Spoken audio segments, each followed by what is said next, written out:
जो निज़ाम फ़लसफ़ा है ये बहुत कदीम है। इनका ताल्लुक़ उस वक्त से है जब से इंसान ने इस कायनात पर गौर व फ़िक्र करना शुरू किया। शुरू से ही कायनात पर जब इंसान गौर व फ़िक्र करता था कि इस कायनात में, इस दुनिया में तब्दीलियाँ कैसे वक़ूअ पज़ीर होती हैं, तो कुछ लोग ये ख़याल करते थे कि मादा या कायनात की साख्त कुछ इस तरह से है कि इसके अंदर तब्दीली और हरकत की सलाहियत पाई जाती है और इस बुनियाद पर फ़ितरत में या दुनिया में या कायनात में तब्दीलियाँ वक़ूअ पज़ीर होती रहती हैं। जबकि दूसरा एक ऐसा गिरोह भी मौजूद था जो ये ख़याल करता था कि कायनात या दुनिया या फ़ितरत में मौजूद मादा बेजान है, इसमें हरकत करने की सलाहियत मौजूद नहीं है।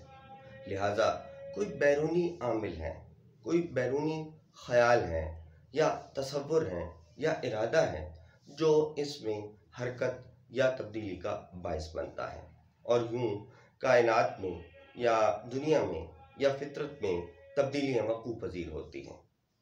पहला जो गिरोह है लोगों का, उसके निज़ाम फ़िक्र में बाद में आने वाले लोगों ने मज़ीद इजाफ़े किए और यूँ वो एक मकतबा फ़िक्र बन गया, एक बाकायदा स्कूल ऑफ थॉट बन गया और उसको मटीरियलिज़म कहा जाने लगा।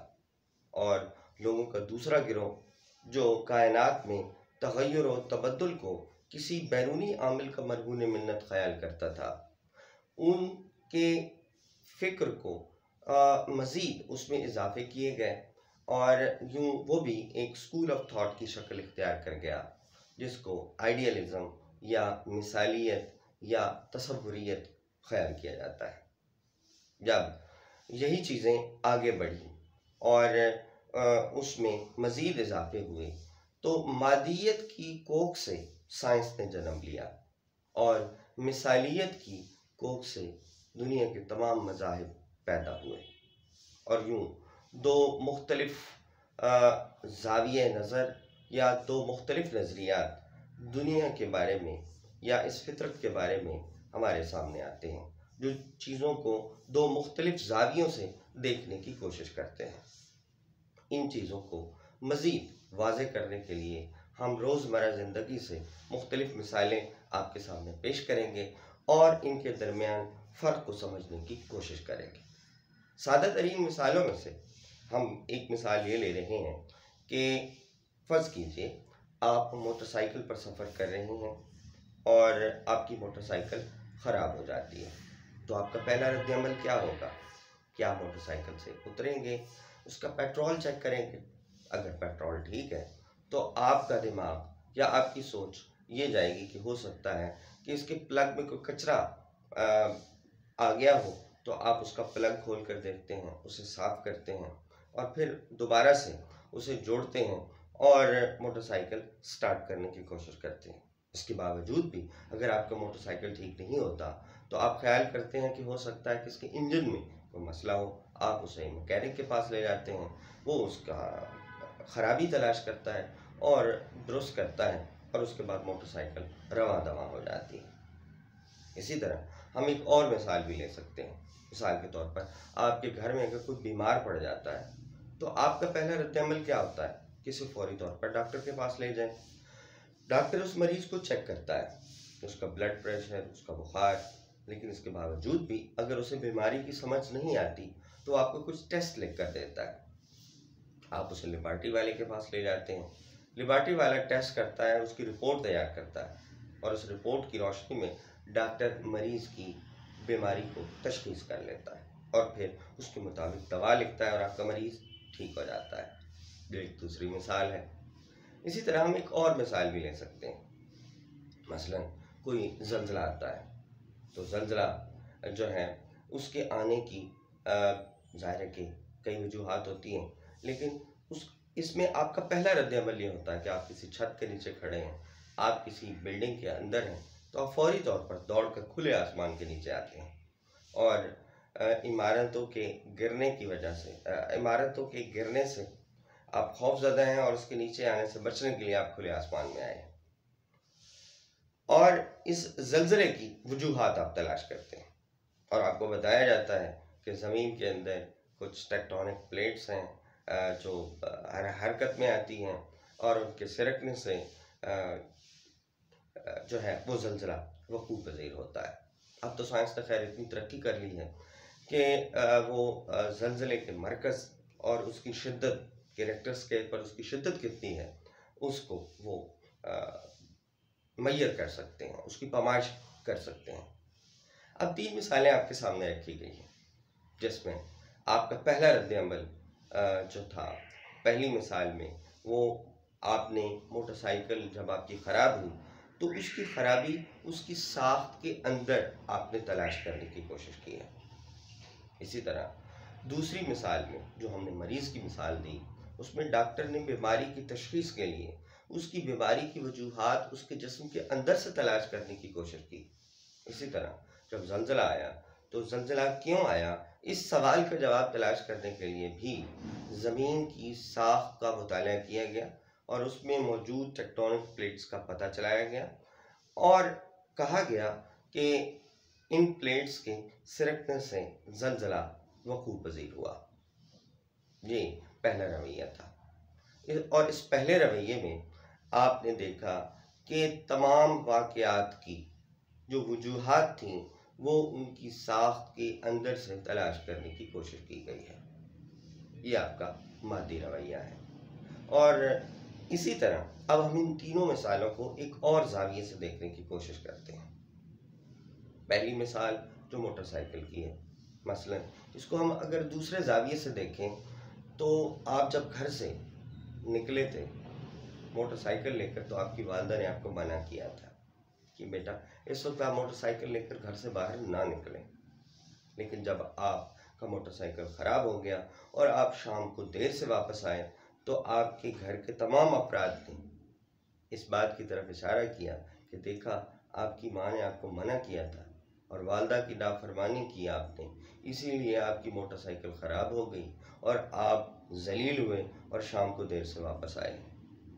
लिहाजा माँ का कहना मानते हैं, माँ का कहना मानेंगे तो मोटरसाइकिल ख़राब नहीं होगी। इसी तरह दूसरी मिसाल को जब हम दूसरे ज़ाविये से देखते हैं तो बीमारी की एक वजह नज़र बद भी हो सकती है।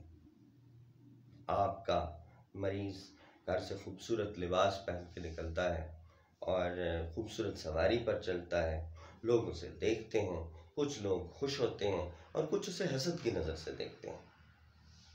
जो हसद की नज़र से देखते हैं उनकी बुरी नज़र उस मरीज़ को या उस शख्स को लगी जिसकी वजह से वो बीमार हो गया है और उसे यरकान का मर्ज़ लाहिक हो गया। लिहाजा अब उसकी नज़र उतारी जाए, उसके तावीज़ गंडा किया जाए, उसके किसी से दम करवाया जाए तो उसकी बीमारी ठीक हो सकती है।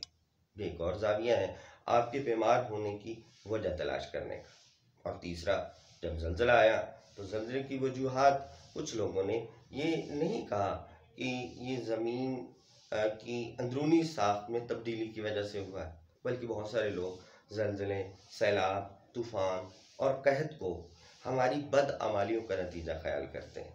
उनका ख्याल है कि जब हम बुरे अमाल करते हैं तो इस तरह के ज़लज़ले, कहत, तूफ़ान, सैलाब और बीमारियाँ आती हैं और अगर हम अपने अमाल दुरुस्त कर लें तो ये ज़लज़ले आना बंद हो जाएंगे।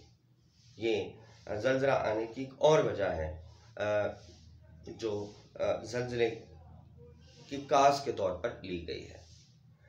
पहला ज़ाविया जो था वो मादी था, जिसमें इन तमाम वाक़यात के अंदर वक़ूअ पज़ीर होने वाली तब्दीलियों की वजूहात उनकी साख्त के अंदर से तलाश करने की कोशिश की गई है। जबकि दूसरा रवैया जो था उसमें वाक़यात जो वक़ूअ पज़ीर हुए उनकी वजूहात उनकी साख्त के अंदर से नहीं बल्कि बाहर से किसी बैरूनी आमिल की मरहून मिन्नत ख्याल की गई हैं। तो पहला रवैया मादी रवैया है और इसी रवैये से हमने कहा कि साइंस ने जन्म लिया। और दूसरा रवैया गैर मादी रवैया है और जिसको हम तसव्वुरियत या मिसालियत पसंद रवैया भी कह सकते हैं, और जिससे आगे चलकर मज़ाहिब आलम ने जन्म लिया और इसकी पोख से पैदा हुए। अब मिसालियत और मादियत के दरमियान ये एक बुनियादी फ़र्क है, एक बड़ा फ़र्क है जो हमें नज़र आता है।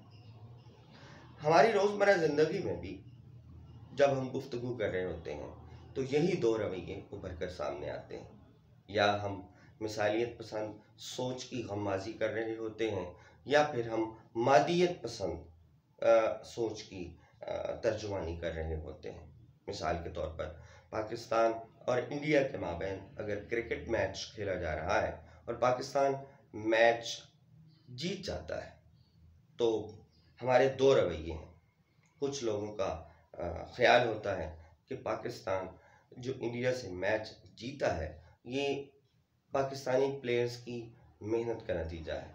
उन्होंने अच्छी प्रैक्टिस की थी, अच्छी लाइन और लेंथ पर बॉलिंग की, और बैट्समैनों ने बेहतर परफॉर्म किया, और जिसकी वजह से पाकिस्तान मैच जीत गया है।